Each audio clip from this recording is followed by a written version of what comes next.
সবাইকে বাংলাদেশ জাতীয় দল বিএনপি 47তম প্রতিষ্ঠা বার্ষিকীতে আমার ব্যক্তিগত পক্ষ থেকে, আমার সংগঠনের পক্ষ থেকে সবাইকে রক্তিম শুভেচ্ছা অভিনন্দন। প্রিয় ভাইরা, গত 2 দিন আগে 1 তারিখে আমাদের দলের 47তম প্রতিষ্ঠা বার্ষিকী হয়েছে। প্রিয় ভাইরা, স্বাধীনতার ঘোষক এমন এক সময় বিএনপি প্রতিষ্ঠা করেছিলেন যখন বাংলাদেশে গণতন্ত্র ছিল, যখন সাংবাদিকদের স্বাধীনতা ছিল না, যখন বাংলাদেশে স্বাধীন বাংলাদেশে লক্ষ লক্ষ প্রাণের বিনিময়ে আমাদের মুক্তিযোদ্ধাদের, আমাদের লক্ষ লক্ষ মা বোনদের সম্ভবের বিনিময়ে গঠিত বাংলাদেশে কথা বলার অধিকার ছিল না, রাজনীতি করার অধিকার ছিল না। তখন গণতন্ত্র বিভাসুক যারা গণতন্ত্রের পক্ষে শক্তি, তাদের রাজনীতি করার অধিকার প্রতিষ্ঠার জন্য তিনি সৃষ্টি করেছিলেন বাংলাদেশ জাতীয় দল বিএনপি। প্রিয় ভাইরা, উনি শুধু বিএনপি প্রতিষ্ঠা করে, বিএনপির সাথে সাথে আওয়ামী লীগ সহ বাংলাদেশের সমস্ত রাজনৈতিক দলের রাজনৈতিক অধিকার তিনি ফিরিয়ে দিয়েছিলেন। 1975 সালে 25শে জানুয়ারি মরহুম শেখ মুজিবুর রহমান জাতীয় সংসদে ঢুকেছিলেন প্রধানমন্ত্রী হিসাবে।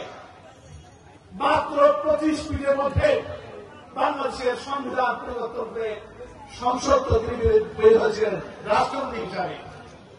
তিনি আইন পাস করেছিলেন, যতদিন উনি বেঁচে থাকবেন দেশের রাষ্ট্রপতি থাকবে, উনি মারা যাওয়ার পরে উনার পরিবারের সদস্যরা এর পরিচালনা করে রাষ্ট্রপতির দায়িত্ব গ্রহণ করবেন। 1 সাগর রক্তের বিনিময়ে রচিত বাংলাদেশের স্বাধীনতা, যে গণতন্ত্রের জন্য পৃথিবীর কোন জাতি এত রক্ত দেয়নি, সেই জাতি সবটাকে পুনরুদ্ধিত করে শেখ মুজিব গণতন্ত্রের হত্যা করেছিল, সংবাদপত্রের স্বাধীনতা হরণ করেছিল, বাংলাদেশের মানুষের শপথ ন্যায় বিচার স্তব্ধ করে দিয়েছিল, মুজিব বাংলাদেশ সৃষ্টি করেছিল। সেই ব্যবস্থার পরিবর্তনের জন্য উনি বিএনপিকে সৃষ্টি করেছিলেন, অন্যান্য সকল দলকে রাজনীতির অধিকার দিয়েছিলেন।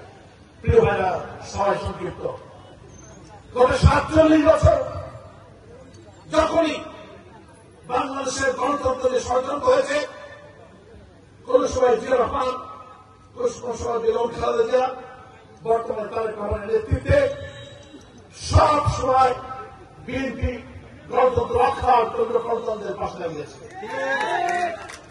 প্রিয় ভাইরা, গত 47 বছর বয়সে বিএনপি সমস্ত সময় জনগণের পাশে ছিল। এদেশের জনগণ সেটি উত্তর দিয়েছে, সেই প্রতিদান বিএনপি দিয়েছে। এই 47 বছরে যখন বাংলাদেশের সুষ্ঠু নির্বাচন হয়েছে, সেই নির্বাচনে বিএনপিকে হতে পারেনি বাংলাদেশের মানুষ, বিএনপিকে ভোট দিয়ে ক্ষমতা এনেছে। তাই তো বারবার এই দলকে হারাবার জন্য, গণতন্ত্রকে হারাবার জন্য বিভিন্ন ষড়যন্ত্র হয়েছে। এরশাদের নেতৃত্বে, কোন সময় শেখ হাসিনার নেতৃত্বে, এখন 71-এর পরাজিত শক্তির নেতৃত্বে আবার গণতন্ত্র হরণ করার চেষ্টা করা হচ্ছে। বিভিন্ন সময় দলের দায়িত্ব যারা ছিলেন, এরশাদের সেই ষড়যন্ত্র রাজপথে রক্ত দিয়ে বিএনপি কর্মীরা প্রতিহত করেছে।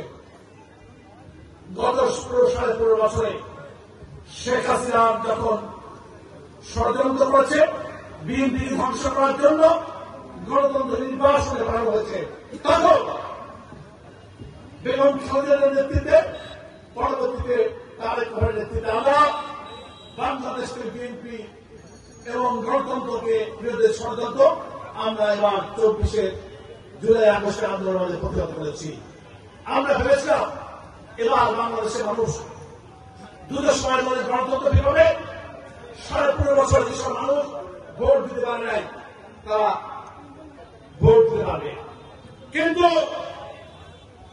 সেই 71-এর পরাজিত শক্তি যারা বাংলাদেশ নামক দেশটাকে চাইনি, পৃথিবীর রাজনীতিতে বাংলাদেশ নামক দেশ নামক চাইনি, তারা ষড়যন্ত্র করবে। তারা তো গত 15.5 বছরে আওয়ামী লীগের আমলের কোন নির্বাচনকে ঠেকাতে পারেনি, প্রতিহত করতে পারেনি। এখন হুঙ্কার দিচ্ছে স্বৈরাচার মুক্ত ফ্যাসিস্ট বাংলাদেশে তারা নাকি নির্বাচন বানচাল করবে। প্রিয় ভাইরা, চাপ করবেন বিরোধিতা করি।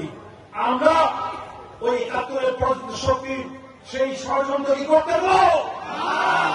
আগামী নির্বাচন যারা প্রতিহত করতে চায় তাদের সেই ষড়যন্ত্র মোকাবেলা করতে আপনারা প্রস্তুত আছেন?